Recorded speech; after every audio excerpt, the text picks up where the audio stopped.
Good morning. Okay. Oh, paalis na ako. May nagkasabitan pa rito.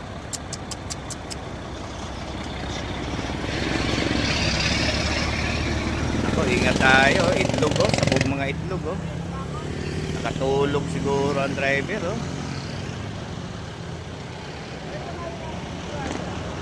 Nakatulog ang driver.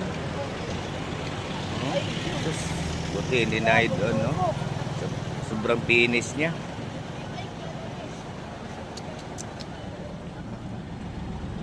Katapos ko lang umalis sa kapihan no.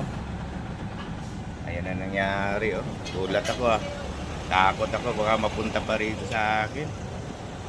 Kaya ingat-ingat tayo mga biyahero sa pagmamaniho.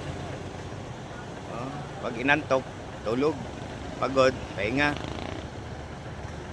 Huwag natin habulin siya kamatayan. Okay, hanggang dito na lang. Good morning.